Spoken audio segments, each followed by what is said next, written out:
Hey, hi. Thanks for stopping by. If you stick with us and subscribe, we'll create something amazing together. And now, let's get down to business. On February 16th, just 2 months shy of my 52nd birthday, something happened that I never imagined. I suffered a heart attack. I was standing out on the deck by the pool, sipping a Corona and waiting for the charcoal in my smoker to catch. At first, it felt like I'd simply swallowed wrong, like the beer had hit my throat the wrong way. But then the discomfort intensified, and I realized something far more serious was unfolding. The pain became unbearable, tightening my chest like an invisible weight pressing down hard. My heartbeat thudded wildly, loud and erratic in my ears. I collapsed, first to my knees, then flat on my back, gasping desperately for air. If not for my phone, I might not be alive today. I fumbled into my shorts pocket, pulled it out, and somehow managed to dial 911. I don't remember what I said, maybe just help, or maybe nothing at all. Everything after that gets hazy. I recall a sharp cracking noise, then people moving around me doing things to my body. I must have blacked out, because when I came to, I was in a hospital bed, and someone was telling me they were prepping me for surgery. "Mr. Moore, can you hear me?" a voice asked. "We need to perform an emergency bypass. Do you understand?" I nodded weakly. A clipboard was slipped under my arm, and I scrawled a signature on some form. Could have been a surgical release or an order form for cookies for all I knew. I didn't care. I just needed the agony to stop. "Is there anyone we should contact?" a nurse asked gently. "My wife," I muttered. "Is she here?" "No," she replied. "When the EMTs arrived, you were alone. I'll make sure someone checks on her. For now, just try to relax. We're taking you to surgery and you're going to be okay." Though I was slowly grasping what was happening, my mind still felt like it was moving through fog. They rolled me into an elevator, then into a glaringly bright room. "Take deep breaths," the doctor instructed. "When you wake up, it'll be all over." There was no cinematic flashback of my life, no mystical tunnel of light, no floating above my body. I just opened my eyes in recovery, disoriented, while a nurse leaned over to check my pulse. "How are you feeling?" she asked. I tried to respond, but my mouth was bone dry. My brain was alert, but my body wasn't cooperating. "Don't worry," she said kindly. "In a couple hours, you'll feel a lot better.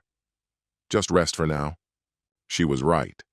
When I next woke up, I felt, well, physically improved, but emotionally and mentally, I was in a darker place.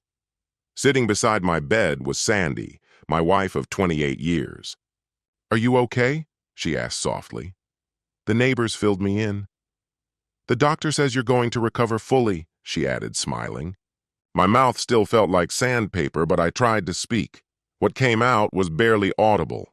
"Leave me alone," I began to whisper. "What are you saying?" she asked, leaning in close. "Get out of my sight."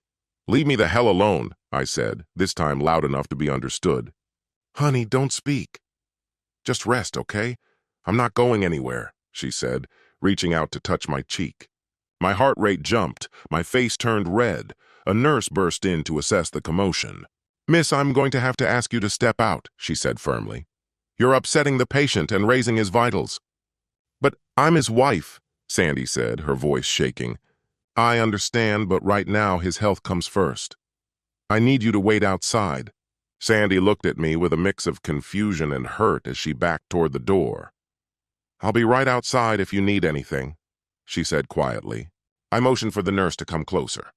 "No visitors," I told her firmly. "Discuss my condition only with me, no one else." "Understood, Mr. Moore," she replied. "I'll post a no visitors notice and ensure your doctors speak only with you." "Is there anything else?" I nodded slightly. "All right then. Try to rest. The doctor will be by to examine you soon. Hospitals aren't exactly built for sleep. If they're not poking you with needles, they're handing you pills at 2 a.m. Rest is more of a suggestion than a reality." I thought to myself, sure, sleep sounds easy enough. When the doctor eventually came in, he told me the procedure had gone smoothly. They had performed a triple bypass, and while they were in there, they found damage from what appeared to be an earlier event. I think that happened about 3 months ago, I told him. I figured it was just stress. You were lucky, he said. Without that phone call, you might not have made it. But we need to talk seriously about your blood pressure and your weight. If things don't change, you'll be back here sooner than you think. He glanced at my chart. I want you out of bed tomorrow. Start walking 10 minutes each hour and we'll take it from there. How long do I have to stay down, Doc? If you're wondering when you can go back to work, the answer is, not for at least 2 months. When you return home, you'll need constant support, at least for the initial few weeks. After that, we'll adjust things based on how you're progressing. Doctor, I won't be doing my rehab at home. Can you suggest a reliable facility? I asked. There's a decent one about 3 miles from here, he replied. They've got a well-equipped gym and an on-site nutritionist. Just contact our office to set up an appointment. He paused before adding, it's not cheap, but it has an excellent track record. Then, with a slightly amused expression, he said, You had quite a few visitors. Some were visibly upset when they were told you'd ask them not to call or drop by. I'm sure you had your reasons, but you're going to have a tough time explaining that when you do head home. As he exited the room, he added, Good luck with that. Who said I was ever going back there? I thought to myself. A week later, I found myself in a private room at the rehab center. It overlooked a peaceful pond and felt more like a suite at a resort than a medical facility. I underwent a comprehensive health assessment and was asked how long I intended to stay. Let's start with a 2-month plan and we'll see how things go from there, I told the staff coordinator. Mr. Wilson, you're carrying 65 pounds more than your ideal weight, and your overall fitness isn't where it needs to be, I was told. We'll get you started with a fitness program, but before that, a proper meal plan is essential to help you get back on track physically. It won't be easy, but if you commit to the regimen, you'll see real progress. Shall we head to the gym now? You've got me for 2 months, I joked as we walked toward the workout area. Do your worst. You're probably wondering how I ended up like this. The truth is, it's pretty straightforward. I excel at my job. I don't say that to boast. It's just the reality. I have a knack for identifying top-tier talent, training them well, and stepping aside so they can perform. I learned a long time ago that I couldn't manage everything by myself. I tried, nearly killed myself doing it. But eventually, I wised up. Now, I delegate. I set goals, explain the client's expectations, and let the team handle it. From a business perspective, things are running smoothly. I'm a sales manager at a marketing firm. Been there 26 years. A couple of years back, I became a silent partner, something I've kept to myself. Not even my wife knows. 5 years ago, I agreed to a 25% salary cut in exchange for equity in the business. In another 5 years, I'll own half the company along with my longtime colleague, Ken. Sounds like I've got life figured out, doesn't it? Well, professionally maybe. Personally, not so much.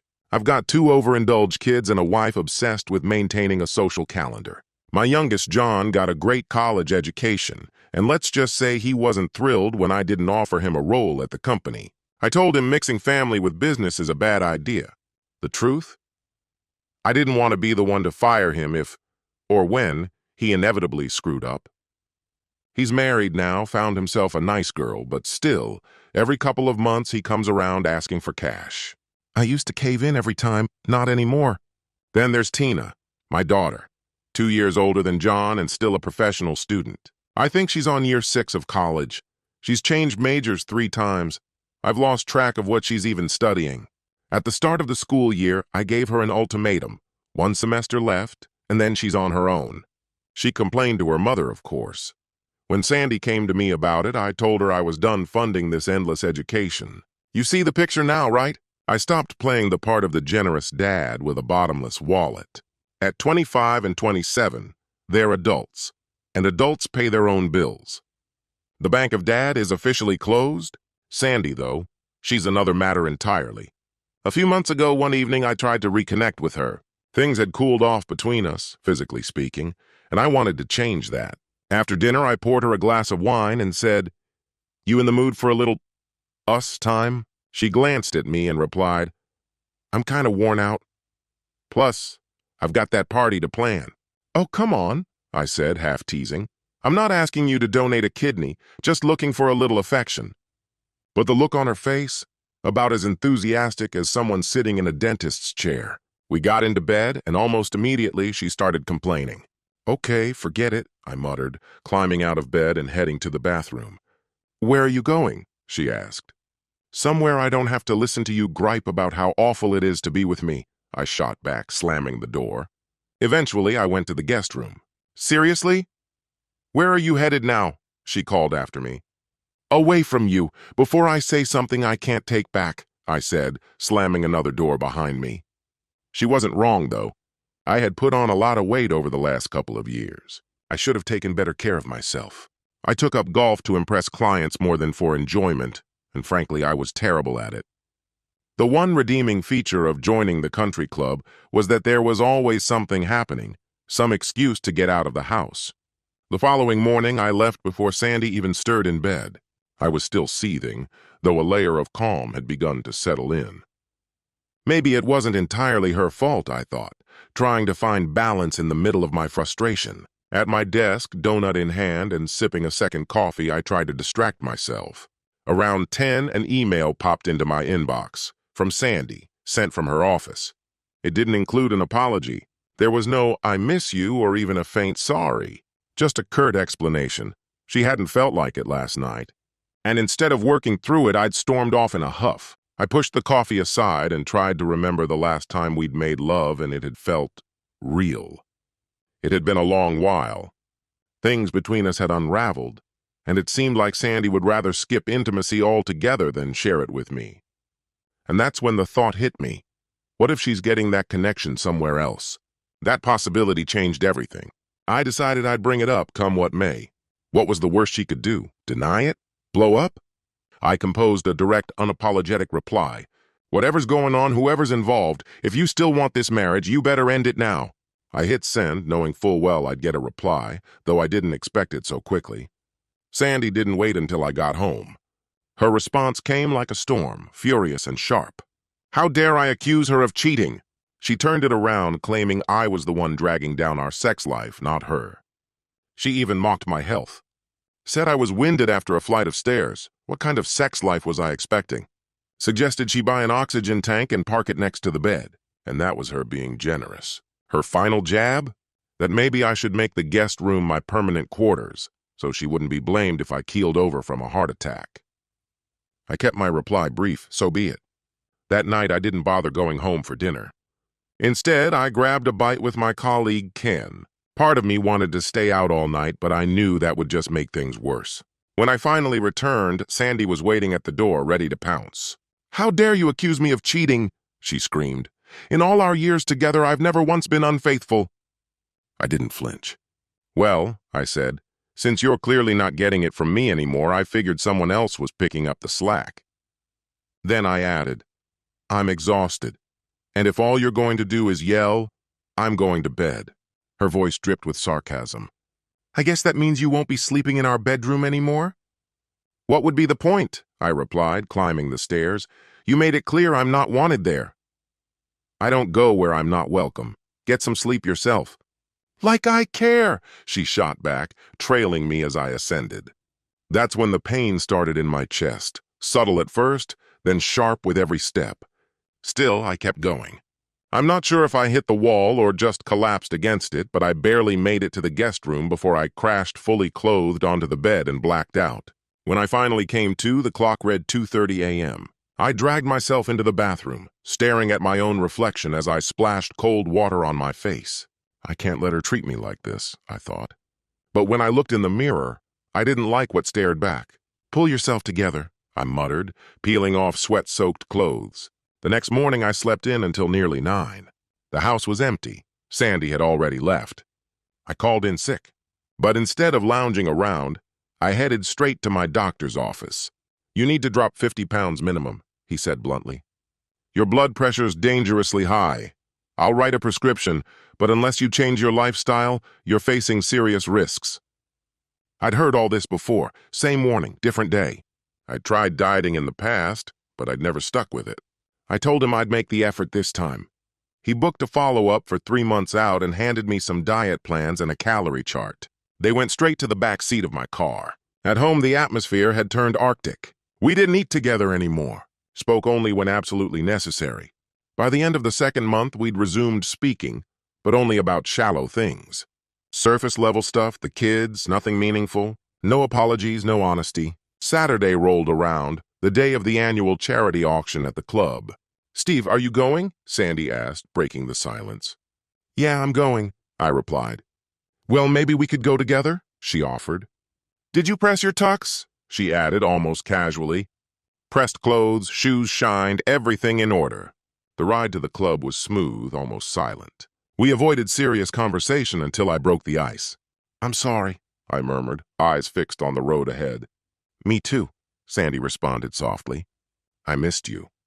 I don't want to keep fighting." That was the extent of our exchange before we arrived. At the club, I handed the valet my keys. He handed me a ticket. I circled around the car, opened Sandy's door, and offered her my hand. She accepted with a smile, and my chest tightened at the sight. Inside, we located our table in the dining room. Dinner was tolerable, the wine much better. I ordered 4 bottles to share among us and the 3 other couples. We clinked glasses to good health and better days. Later, the orchestra began playing and couples moved on to the dance floor. I danced once, slowly with Sandy. That was all I could manage. She asked if I minded her dancing with others. "Go ahead," I told her. I wandered the room, chatting with familiar faces until I spotted her again. She was dancing closely with a man I didn't recognize, his hand low on her back, then lower. 2 songs later, they moved outside to the patio under the moonlight. I trailed behind at a distance, keeping to the shadows. Though I couldn't catch their words, the way they moved said plenty. When he leaned in and kissed her, I'd seen enough. "Sticking around for the auction?" the valet asked as I returned. "I've got nothing left to bid on," I answered, taking my car and driving off. About 20 minutes into the drive, my phone rang. Guess who? I turned it off and tossed it on the passenger seat. 2 hours later, Sandy stormed through the door. "What the hell is wrong with you? Why would you just leave me like that?" she shouted. "I thought you needed some space," I said calmly. "What are you even talking about, Steve?" The man outside, the patio, that kiss. I saw everything. "It meant nothing," she insisted. "Nothing? A man kisses my wife, and that's supposed to be nothing? And I suppose letting a stranger grope you on the dance floor was innocent too." I wasn't the only one who saw Sandy, or am I just imagining what everyone else saw? "It's not what you think," she said. I should have stopped Rick, but it was just lighthearted fun. "And that kiss? Just a thank you for the dance. Right after that, I went looking for you. And it took you 2 hours to find me? Or was that just Rick giving you a ride?" "Yes, it was Rick." "And no, nothing happened," she protested as I turned to walk away. "Seriously, Steve, nothing happened," she cried again. "How long ago did you give up on us?" I asked, heading toward what was now my permanent room. "Damn it, Steve, I didn't do anything!" she screamed, collapsing into tears. "Then I guess it happened around the time I stopped believing in myself," I replied, closing the door and locking it behind me. That Sunday, I stayed in the bedroom. I slept, thought, and reflected on the mess my life had become. 2 ungrateful kids who only remembered me when they needed something. And a wife who'd become more like a roommate than a partner. I needed distance. The lake house, an hour out, seemed like the answer. It used to belong to my parents. After they passed, I bought out my brother's share and renovated the place. On Monday, I packed a bag and hit the road. 1 quick call to the office and I had 4 days to myself. I just needed space without Sandy around. But when I arrived, something felt off. I hadn't been there in months, and I'd left everything in perfect shape. Now the air felt lived in, an empty wine bottle on the counter. The bed had been used, and not just for sleep. A distinct ring on the white sheets told the rest of the story. "So this is where it happened, and with whom?" I muttered. I dragged the mattress to the front door and tossed it onto the lawn. My pulse was racing and sweat ran down my face as I sat heavily on the porch. "Well, Steve," I said aloud, "looks like you've been replaced." My anger simmered again. "To hell with them all. I don't need any of them. I had them once, now I don't. Simple."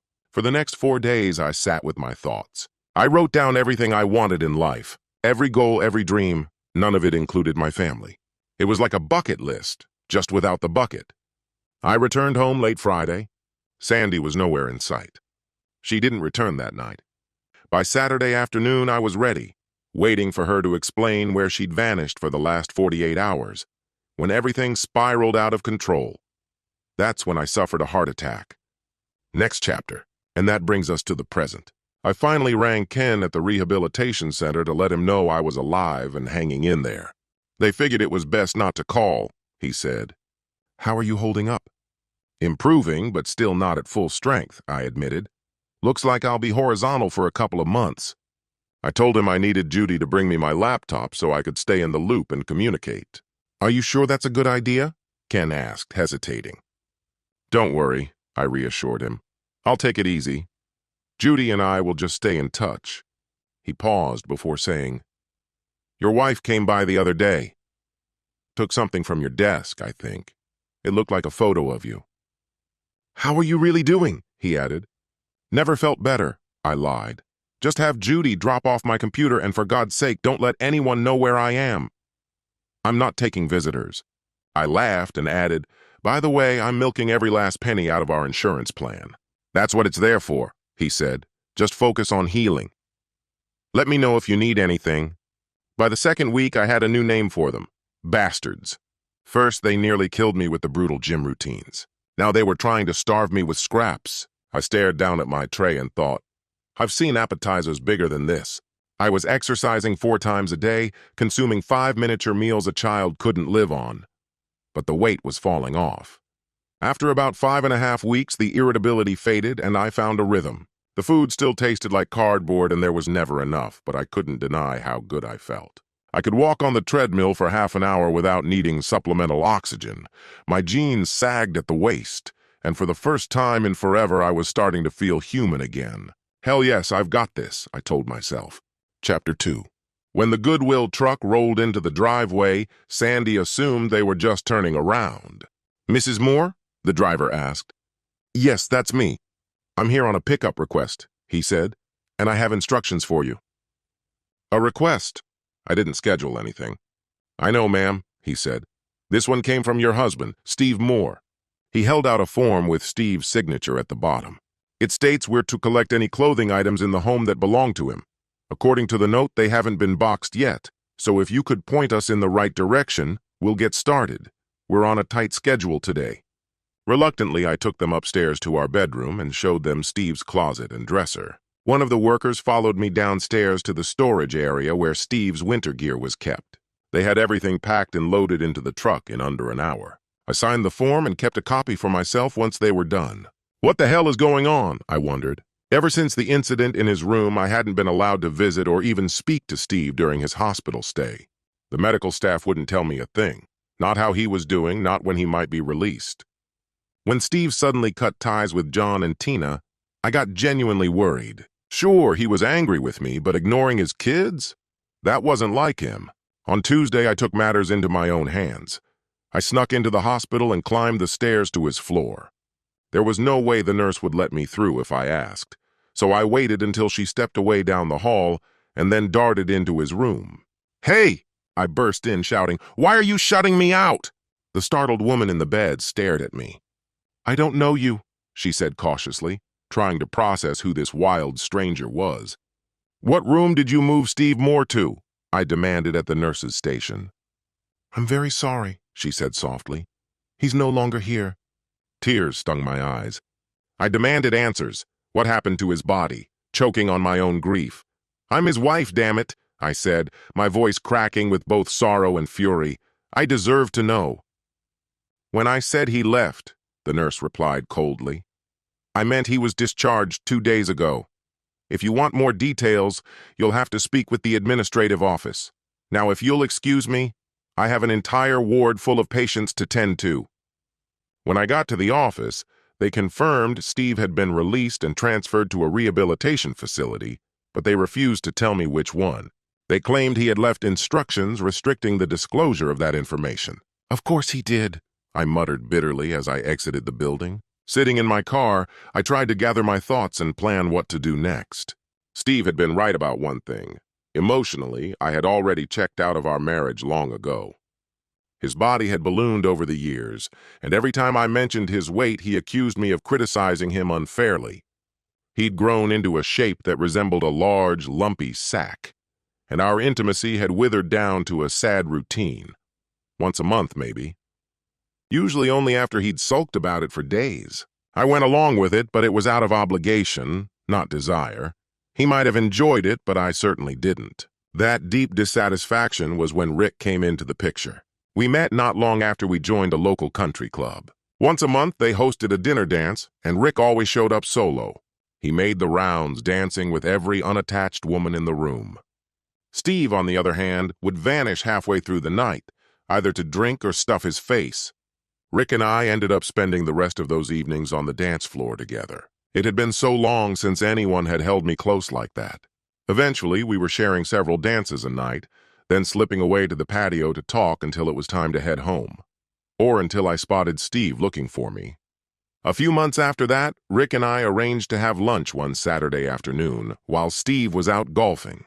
We had a couple of glasses of wine each, and suddenly everything felt incredibly easy, natural, even exciting. Before I knew it, we were tangled together in the back seat of his car.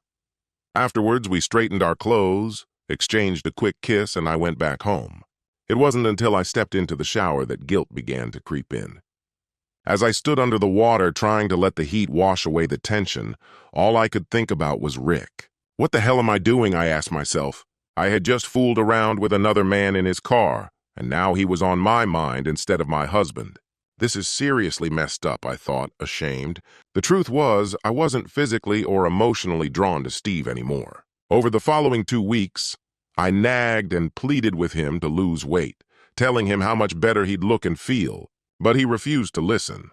He'd just get defensive and angry. The breaking point came one night after dinner. He tried to initiate something, and it was an absolute disaster. He stormed off to the bathroom, fuming. I felt bad, but only a little. That night, he slept in the guest room, and the next morning, he was gone before I woke up. At work the following day, it felt like everything I touched turned sour. I was in a terrible mood and made a rash decision.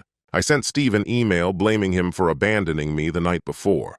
His reply hit hard and fast. If you're cheating, you better stop, if you still want this marriage. I was stunned.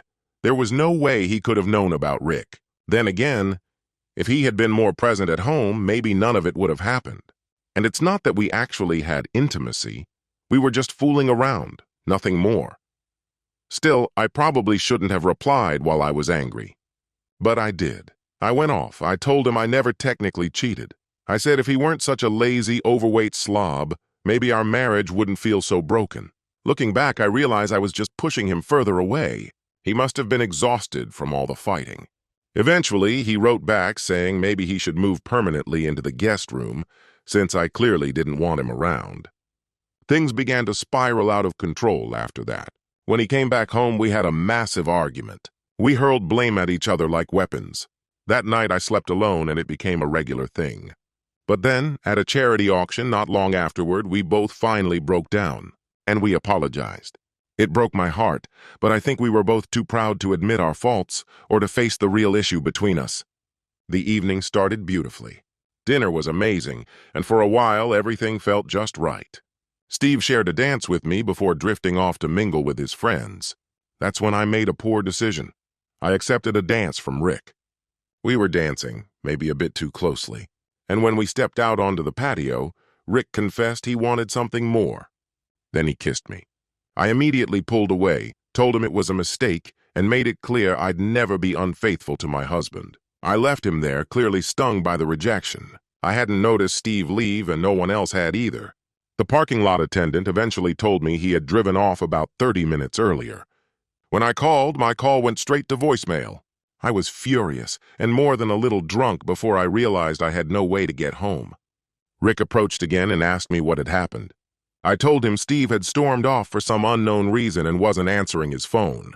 Rick said, "Sandy, I'll drive you home after the auction." He met my eyes and added, "And I promised to behave." I stayed long enough to drink through half the auction before we left. During the ride home, my emotions bubbled back to the surface. I couldn't stop asking myself, how could Steve just abandon me like that? Rick must have noticed the anger rising in me and told me to take it easy. Then, unexpectedly, he pulled into a lot near the lake. When he leaned in to kiss me, I didn't pull away. The only thing that stopped the night from going too far was the beam of a police spotlight sweeping across Rick's car. In that instant, sobriety and shame hit me like a slap. "Rick, take me home." "Now," I said firmly. Once we reached the house, I gave him a quick thanks and dashed inside. I was almost sober, but burning with rage again. When Steve accused me of being unfaithful, I lost it. But the deepest wound came when he asked me, "When did you stop believing in us?" That crushed me. I broke down in tears, swearing that I never cheated. But he didn't believe me anymore. Sunday came, and Steve stayed holed up in the bedroom. I didn't push. I figured we'd talk on Monday, and I focused on preparing myself for the conversation. But Monday night, he didn't come home. I assumed it was some twisted form of punishment. When Tuesday came and he still hadn't shown up, I called his assistant, Judy. She told me Steve had taken a few days off. "He's off somewhere sulking," I thought bitterly. Fine, two can play that game. So on Wednesday, I packed a bag and headed to spend a few days with my daughter at college. We had a fantastic time, even went to a bachelorette party with some of her friends Friday night. Saturday morning, I woke up hungover and nauseated.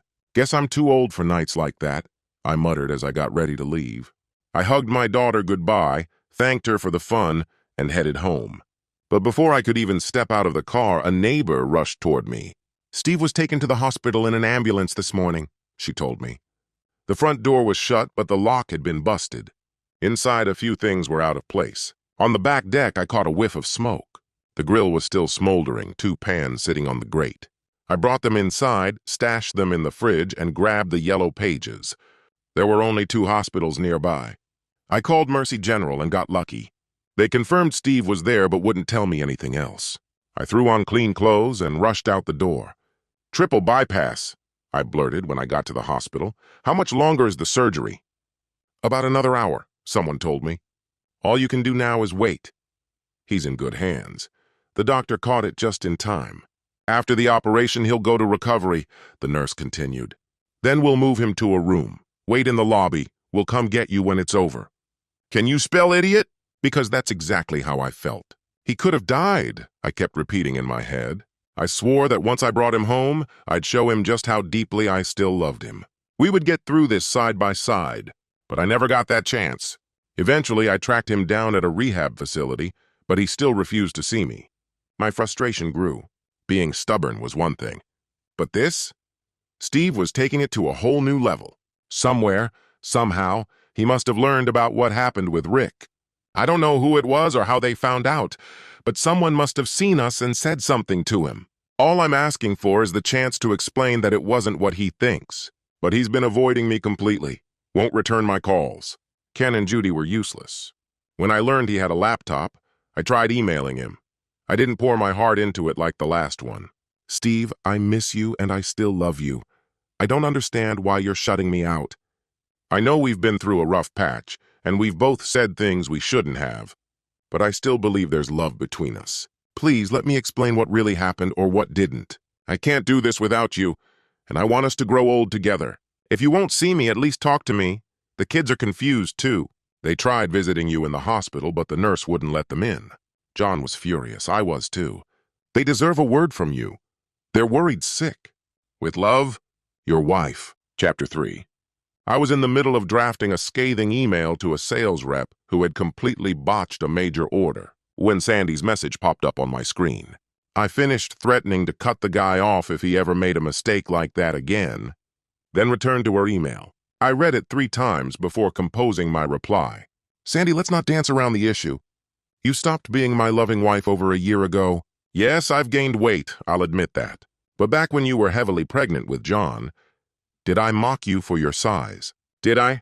Whether I'm thin or fat, I'm still the same man who stood by you all these years. Don't start kicking me while I'm already down. You made it pretty obvious the last time we were intimate. You don't want me anymore. From what I've seen and heard, someone else has taken my place. Rick, or whoever he is. I found your little hideaway. The least you could have done was change the sheets and throw away the trash." I tossed the mattress and emptied the wine bottles. "One thing you're right about. We're both going to grow old and gray, just not together. Your soon-to-be ex," I muttered, That ought to shut her up and hit send. Then I made a list of everything I owned. Sandy would get half, at least half of what she knew existed. What she didn't know about, I'd keep quiet. Ken said that if the court asked, he'd have to admit I was his business partner. But if they just requested income verification, that's all he'd provide. The cabin was in my name, a gift from my parents. We'd keep the cars we each drove, simpler that way. Everything else? Probably get tossed into one big pile and split in two. I could live with that. Her reply came fast. What are you talking about? Love nest?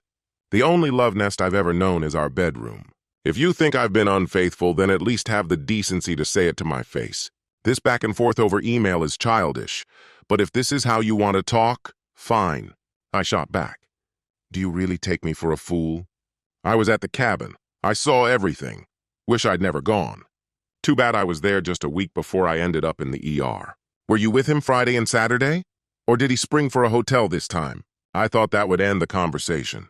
But 10 minutes later, another reply. Why don't you ask Tina, who stayed with her at college from Wednesday through Saturday morning? After you so nicely vanished on Monday without saying a word to anyone? For your information, I haven't stepped foot in that cabin since you and I were there months ago. So if that's your big piece of evidence, it's pretty weak. Could I have been wrong? Still, the past 2 years of our marriage had been miserable. I called John. Hey, it's Dad, I said. I'm all right. But no, I'm not getting into a discussion about your mother. Now it was my turn to play hardball. I know what you've been up to with Cindy. It ends now, or I tell her everything. Don't think I won't, you little bastard. John sounded stunned. Dad, I have no idea what you're talking about. Really? Because I went to the cabin, and the neighbors told me they saw the two of you up there together. You didn't even bother changing the damn sheets, did you, you idiot? What do you think Cindy's gonna say when I give her a call? If she doesn't come after you herself, her brothers definitely will, I said, casting my line back into the water. It was just one time, Dad. I swear, it wasn't some ongoing thing. She doesn't even work for me anymore. His voice cracked through the phone. He was clearly terrified, trying to salvage whatever he could. Let me make something perfectly clear. I'm only going to say this once, I replied. If I ever catch wind of you messing around again or even suspect you're sniffing around someone else, I'm calling Cindy immediately. She should be walking around feeling like the luckiest, most adored woman on earth from now on. Got it? Pull your head out of your ass and start acting like a grown man. I will, Dad. I promise. Just please don't call her. He sounded desperate. All right, son. I've got to go. Just remember what I said. I hung up without waiting for a response. Well, that was something, I muttered, still staring out at the lake as I tapped out one last message to Sandy. Looks like you weren't the one using the cabin after all. Turns out it was our charming son, I wrote. Still doesn't justify whatever that mess was with Rick, and whoever else for that matter. Up until that night, I think I still loved her, but something in me died after that.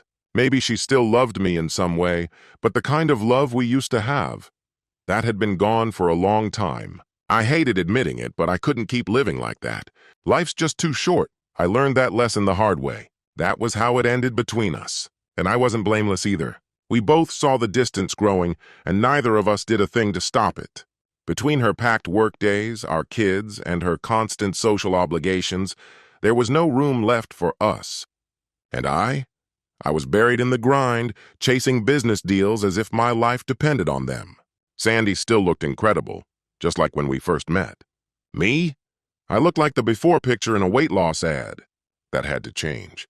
For 3 solid months, I devoted myself to fitness. Eating clean, hitting the gym like a man possessed. I dropped the first 35 pounds quickly, but then came the inevitable wall. Still, I didn't quit. I wasn't just trying to fit into smaller jeans. I was trying to reclaim my life. Sandy and I still texted once a week. Just little updates about the kids, work, anything. We never saw each other in person. After 6 months, I thought the divorce papers would land in my mailbox. They never came. Most of our messages had shifted. Less about logistics, more about emotions. We talked about where our marriage went wrong and how we let it happen. Like I said, we both shared the blame. Thanksgiving was miserable. The kids divided the day, dinner at her place, dessert at mine. John announced that Cindy was expecting. Tina proudly told me she'd be getting her diploma at the end of the semester. I chuckled and told her I'd believe it when I saw it. They kept fishing for information, asking what was going on with me. I told them to mind their own business. Tina got sulky but backed off when I gave her the look. Over the holidays, my messages with Sandy took a new turn. I can't pinpoint when it shifted exactly, but suddenly they felt warmer, more vulnerable. One night, she asked if I remembered our first time together. She reminded me about how her roommate and her parents dropped by unexpectedly. I corrected her. That didn't count, I said. We never actually finished. It wasn't until 2 weeks later that it really happened. We spent nearly a month reminiscing. It felt like opening an old box full of long-lost memories. For Christmas, I sent her a pair of emerald earrings. I knew she didn't have a pair anymore. She gave hers to Tina for her 21st birthday. I included a short note. To replace the ones you gave up. That was all I wrote. Sandy didn't send me anything in return. I wasn't expecting her to. As New Year's Eve approached, Ken cornered me with a favor. Steve, my wife's sister, is coming to visit, he said. Carrie wants to take her to the big party at the country club, but her sister doesn't want to go to the guys' party, and Carrie refuses to leave her home alone. Do me a solid. Just be her date for the night. I'll owe you big time, he added. He pestered me for a week before I finally caved. Why the hell not, I thought. Then I realized it was a formal event, and I didn't even own a tux anymore. 3 stores and a sizable bribe later, I had one rushed and custom-fitted just in time. I can't wait to see Ken's reaction to my December expenses, I joked. John and his wife had asked me to join them for New Year's Eve, but I declined, saying I had other plans. You've got a date? He asked, surprised. Not exactly. I'm just accompanying my boss's wife's sister, I replied. You don't have to make something up. I'm not going to tell my mom, he said. I'm being honest. And besides, your mom probably has her own New Year's plans, I answered, growing a bit irritated. So let's just drop it. It was the one subject we'd carefully avoided over the past 9 months, whether either of us had started seeing someone. I'd gone out for a few business meals, but nothing ever came of them. As for Sandy, I couldn't be sure. A woman like her probably didn't spend many nights alone. Technically, we were still married, but it was little more than a formality now. I figured we should make a decision once the new year began. By 7 p.m., I had arrived at Ken's house. He welcomed me inside and introduced me to Sue, Carrie's sister. She looked to be around 45 and had a pleasant appearance. I suggested we all ride together, but Ken insisted we take separate cars. Listen, he said, giving me a friendly nudge. You can duck out after the party if you want. I'll bring the ladies back. Unless you're thinking about making a move on Sue. Carrie had apparently warned him to act his age, not his IQ. The venue was packed, no empty chairs to be seen. At our table, I recognized most of the guests, and they all commented on how much I'd changed. Steve, how much weight have you lost? Someone asked. Roughly 80 pounds, I told them. Damn, if I didn't know you, I wouldn't have recognized you, one of them remarked. Dinner wasn't bad. The options were steak or chicken served with vegetables and rice. It was decent enough. I ate about half of my meal. No point in ruining the diet tonight. I had a single glass of wine and slowly nursed a second, chatting with people I hadn't seen in nearly a year. Once dessert was cleared away, the lights dimmed and a band began to play. Sue admitted she wasn't much for dancing, and I wasn't either. So after a few songs, I excused myself and wandered around the room. That's when I noticed her. She was stunning, around 5 feet 11 inches with soft brown hair and a figure that could stop traffic. For the next 30 minutes, I watched as she danced a few upbeat numbers with a trio of older men. But whenever a slow song came on, she'd retreat to her table, turning down every invitation. I approached one of the musicians, handed him a $100 bill, and asked for 2 slow songs back to back. The first one had to be, You Look Wonderful Tonight. I didn't care what followed, as long as it kept the mood. As the music began, I made my move. Excuse me, I only dance slow songs with my husband, she said, not bothering to look up. Then this shouldn't be a problem, I replied, offering my hand. She turned to respond, then stopped. Steve? In the flesh, I said, taking her hand and guiding her toward the dance floor. Now let's dance. Steve, she began. No talking. Just dance with me. I said, pulling Sandy close. When the second song started, Nights in White Satin, I drew her even closer. "Sounds like someone missed me," she whispered. She was right. I had missed her. But I wasn't ready to go back to the life I had walked away from. As the music ended, I still didn't let go. "I think we should talk." "Maybe not now, but soon," I said, still holding her hand. "Why not now? Wouldn't your date be jealous?" I asked. "What date?" "I came with John and Cindy," she said, pointing them out on the dance floor. John saw me and gave a knowing smile. "Be right back," I told her, heading for my table. "You set this up, didn't you?" I asked Ken. "Nope. John, Tina, and I all had a hand in it," he said with a grin. "Sue didn't even want to come. I had to practically bribe her. So don't waste this. Go." When I returned, John and Cindy were already seated again. They both looked far too pleased with themselves. "You two really think you're clever, huh?" I said, watching as they smiled at Sandy and me. "I had no clue what they were plotting," Sandy said, her eyes searching mine, pleading with me to believe her. "Daddy," Cindy cut in, "I never said where we were going to be, just asked if you wanted to spend New Year's Eve with us." She glanced at John. "Anyway, you two clearly need to talk, and we've got to head out." "I can't drink." "I'm so full I could burst," she groaned, patting her stomach and stumbling across the dance floor like a duck in heels. "If it's all the same to you two, we're heading out," she added, already turning away. 1,000 thoughts raced through my head, but before I could speak, Sandy launched into a rapid-fire interrogation. "Steve, you look amazing. How much weight have you lost? Where are you living now? Did I lose track of you when you left the clinic? Are you seeing someone? Is it serious?" It was like she was desperate to get every question out before the moment slipped away. "Let's get out of here," I said, gently taking her by the arm and steering her toward my car. "Where are we going?" she asked. "You'll find out," I said, keeping it vague. We drove in silence at first, both of us holding back, unsure of how to break the tension without shattering something delicate. "I haven't dated anyone." "Haven't slept with anyone either, in case you're wondering," Sandy finally said, eyes fixed on the passing road. "And no matter what rumors you heard, nothing ever happened with Rick or anyone else." "I know," I said quietly, eyes forward.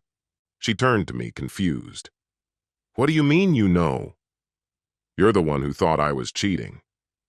"I did. But if I'd had any proof, we wouldn't be in this car together right now." She went quiet, retreating into her thoughts. It was well past midnight when we reached the lake house. I left the headlights on, unlocked the door, then returned to walk her inside. I lit the fireplace, uncorked a bottle of the wine we used to love, and poured 2 glasses. "This is how it began and ended 9 months ago," I said, handing her a glass. "No," she said, shaking her head. "It began much earlier than that.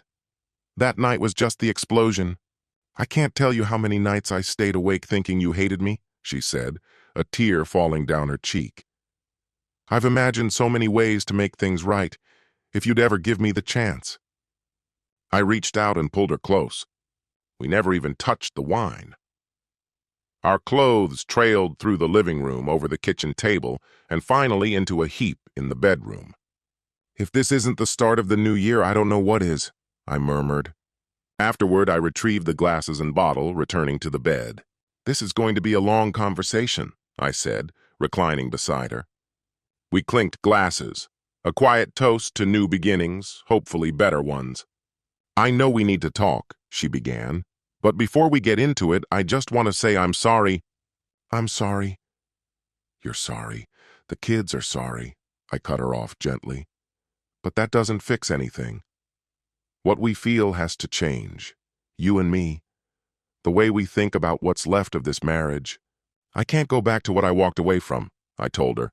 "I'd rather sign the papers and rebuild from scratch." "I don't want a divorce," she whispered, tearing up again. "I'm not saying I do either," I said, "but I won't go back to that life we had. That house, it's got to go. You can move into the apartment I'm renting for now, and we'll figure out the rest later. There are just too many bad memories tied up in those walls." "But that's our house," she protested. "You're my husband." "I know. But this can't be about comfort. We'll sell the place, keep the furniture we like, donate, or give away the rest. I don't want the cost, the upkeep, or the emotional weight of a big house anymore. All we need is a small, simple 2-bedroom apartment. That's it. I want to travel. See everything I kept putting off. I got a second shot at life and I'm not wasting it, I said. But we have responsibilities, she replied. Screw the responsibilities, I snapped. I'll work hard when I'm on the clock, but no more weekends in the office, no more travel for work, and definitely no more forced social crap like golf tournaments. I want my life back. I want to enjoy it. I want passion, spontaneity. And if I feel like making love at dawn, noon, and midnight, I don't want to hear, "Not now." I'm not doing that version of marriage anymore. Steve, I don't know if I can do all of that, she said, voice trembling. Then make a choice, I said firmly, because this train's leaving the station. You're either coming or you're not. The wind wrapped around me like a warm blanket as we rode into the third leg of our trip. I had never been to wine country before, so we set aside a week to explore, staying overnight at each stop along the way. We left just after breakfast, planning to fit in some sightseeing and still arrive in time for a full day of wine tasting. It had been ages since I'd ridden a motorcycle. I started on a tiny 250 cubic centimeter Honda, but now we were on a rented Harley, over 1,000 pounds of roaring metal. The difference was enormous. Still, it handled beautifully. And with Sandy's arms wrapped around my waist, I felt something I hadn't in years. Joy, freedom, peace. When we arrived, we checked in and made our way to the cottage. I'm really glad I came, she said, giving me a kiss at the door. So am I said. I think we've got more than enough time to unpack before the tour begins, I said, flinging our bags onto the nearest bed. Carol shrugged off her jacket, then peeled off her shirt, planting her hands on her hips. You've got two options, she said sharply. We can join the group tour, or I can give you a private one. I walked over and locked the door behind us.